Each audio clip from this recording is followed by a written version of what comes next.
What's up, peeps? This is Todd and welcome back to my show. If you are brand new to my channel, my name is Todd Baldwin and I started investing in real estate when I was 23 years old. I pretty much started buying real estate right after I dropped out of college, and at the time, I did have about $20,000 in student loans. I did the worst possible thing you could do is I took out student loans and I didn't even have a degree. But I went from a net worth of negative $20,000 to positive $2 million in about 5 years. I didn't make that money by selling any get-rich courses, and that's not what I'm going to do in this video either. Rest assured, I have no Amazon FBA course of any kind to sell you, though I did actually spend some time selling on Amazon, but that's a topic for another video. In this video, I want to share some steps to financial freedom, and I will admit right now that I didn't create all of these steps. Many of them I borrowed from other people. Dave Ramsey has some good content, Graham Stephan has some great videos. Of course, I'm a huge fan of Robert Kiyosaki and Warren Buffett, so I've compiled a list of what I think are really good steps to financial freedom, and hopefully they can help you out as well. So if that sounds good, let's hop into the video. The first step to financial freedom, I'm going to borrow from our guy Dave Ramsey, and that would be to save a $1,000 emergency fund. Now, right off the bat, I understand that $1,000 isn't a ton of money, but for people watching this that don't have $1,000 in the bank, if you just get to $1,000 in your savings account, that'll probably be a big stress reliever in your life. Having an emergency fund means you won't have to go into credit card debt and pay interest the next time your car breaks down. Having a $1,000 saved up in an emergency fund might be the difference between being able to pay cash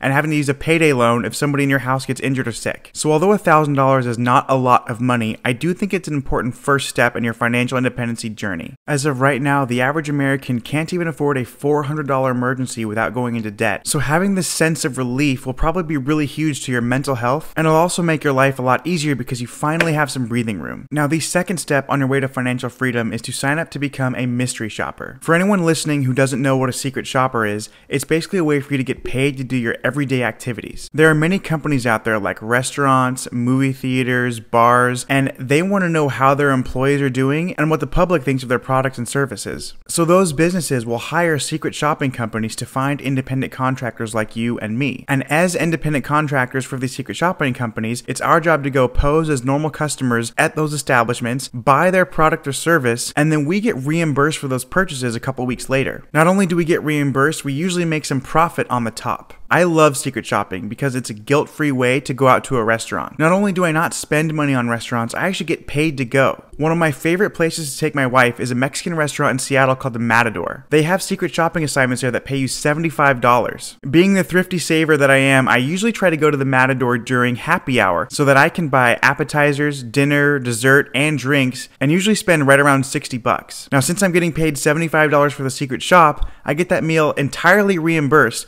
Plus, I make $15 in profit just from going to that restaurant. Now, you will spend a little bit of time doing surveys. I spend anywhere between 5 and 15 minutes on a survey, depending on how much detail they're looking for. But still, if you're getting paid $75 for 15 minutes of your time, it's a pretty good deal. Now, step number 3 in the path to financial freedom is to pay off any bad debt. Now, I'm not as sensitive about debt as Dave Ramsey is, but I will talk about paying off the bad debt as fast as you can. So first and foremost, there are two types of debt. There is good debt and there is bad debt. Good debt is debt that other people pay for you, specifically debt that you can take out that other people pay back, and debt that's making you more money. So if you buy real estate and you put money down and you have a mortgage, that mortgage is debt.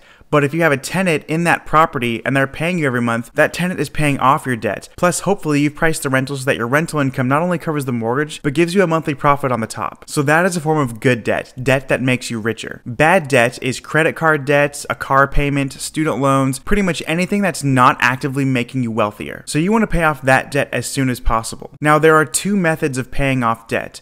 The first method is the Dave Ramsey method, which is called the snowball plan. And essentially what that does is you take all your debts and you list them from smallest to largest, and you pay the smallest one off first. That will create a psychological win in your brain, and you'll be really hyped up and amped up to pay the next one. So then you keep just paying down these debts from smallest to largest regardless of the interest rate. The second way to pay off debt is the mathematician way, and that is essentially you take all of the debts that you have and you look at which debt has the biggest interest rate. You focus on paying down that debt first. That is because if you can get rid of the biggest interest rate, meaning overall you're paying less interest, It'll be less money out of your pocket. Both methods work, so it's completely up to you as far as which method you use. Just make sure you pick a method that's going to work best for your situation. Now, the fourth step to financial freedom is to beef up that emergency fund into a full-blown nest egg. A nest egg is usually around 6 months living expenses, so rent, food, utilities, entertainment. If you have all of those expenses saved up for the next 6 months, that is a pretty solid nest egg. For me, my nest egg number is $250,000. Not at all that that's what I spend in 6 months. That would be incredibly outrageous. I don't spend anywhere near that in 6 months. But that is the nest egg that I wanted to build to feel safe and secure. For the vast majority of people watching, anything over $50,000 is going to be pretty excessive, because above that limit, you want to be investing in real estate or in the stock market, which we'll talk about later on in this video. But whatever 6 months of expenses look like to you, that's what you want to have saved up in that nest egg. This will come in really handy in case there's a crisis, like if somebody loses their job, you get fired, you get laid off, or there's a nationwide pandemic where businesses have been shut down.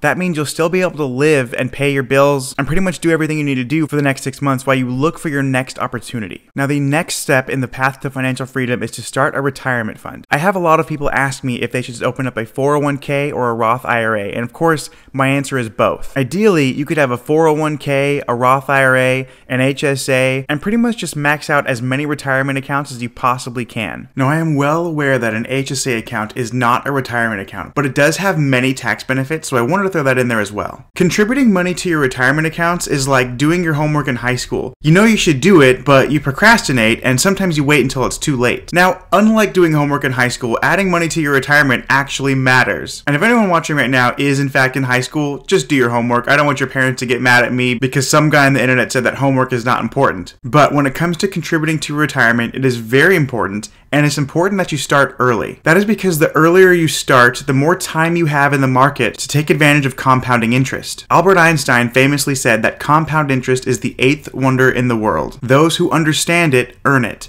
Those who do not understand it pay it. The thing about personal finance is it is all about making short-term sacrifices for long-term gains. So although it'd be very fun to take $6,000 and go with your friends to Vegas, consider taking that $6,000 and instead putting it in a Roth IRA. So think of it this way. Let's say that a nice big fat retirement fund by the time that you're 60 is what the goal is. Like, that is the hot girl at the club that you're trying to get. Now, compound interest is your wingman. Compound interest is going to be the thing that hypes you up and gets you going. Like, no joke, compound interest is going to do the majority of the work. All you really have to do is just show up. So let's say you have money in an investment account and you have $5,000 and you're getting a 10% annual return. After that first year, you will have $5,500. But the next year, if you're still getting a 10% return, you're getting that return on $5,500. So instead of getting a gain of just $500, you're getting a gain of $550. In year 3, you have $5,550 and you're going to make 10% on that. Now, the way compounding works is if you're making 10% per year, year in and year out,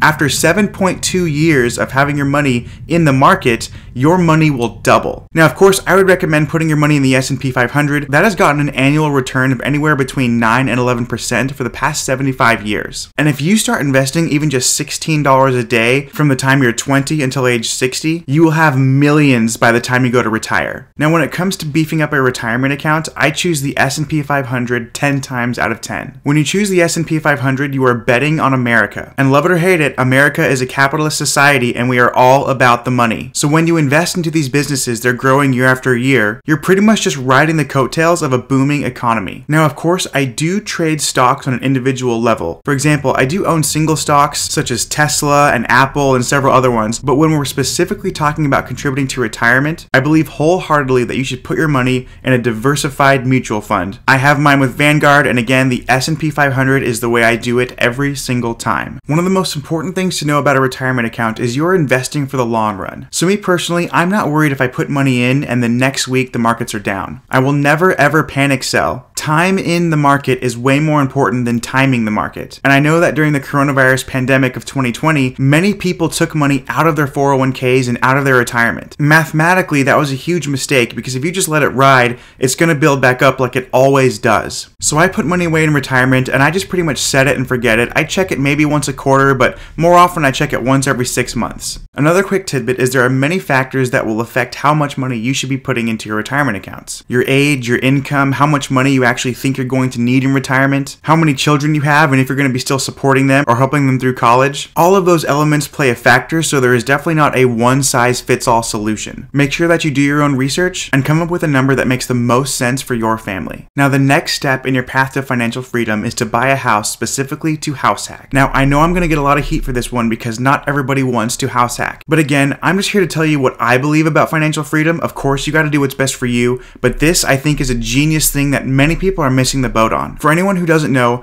house hacking is basically a way to live for free, and there are two ways to do it. The first way is to buy a small multifamily property. That is because you can buy up to 4 units, and it is still considered owner-occupied and a primary residence. So if you and your family live in one of the 4 units and you rent out the other 3, hopefully the rents that you're collecting from the other 3 units are completely paying off your mortgage each and every month, allowing you to live for free. Now, the second way to house hack, which is actually more lucrative, but most people will never do it, is you buy a single family home for you to live in, you live in the master bedroom, and then you rent out the other bedrooms to your friends, completely offsetting the mortgage and usually making some money on the top. That is exactly how my wife and I started. We bought a single family home, the 2 of us lived in the master bedroom, and we rented out the other bedrooms, and we were getting paid every month to live in a house that we owned. Even in this duplex, the duplex that I'm recording in right now, we decided to rent out the other half of the duplex. We converted one of the garage spaces into a studio apartment, and we had that on Airbnb. Plus, for the first 10 months of living here, we rented out the 2 spare bedrooms that were in our unit. Not only were we able to live completely for free each and every month,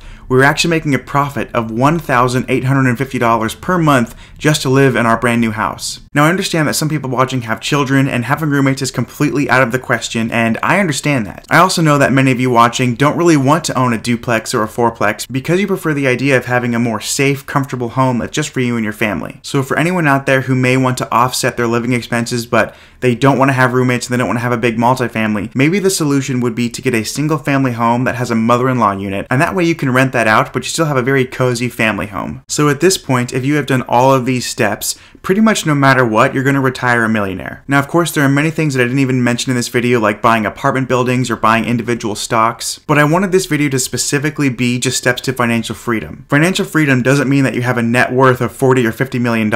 All financial freedom means is that you're not required to take a job that you hate, working 40 hours a week for the rest of your life, because your money is working for you. I do want to put a disclaimer out there that I am not a financial advisor, I'm just an investor. So everything that I'm talking about has worked very well for me, and I encourage you guys to seek your own counsel as well. I hope this video was helpful to you, and I'll see you guys at the next one.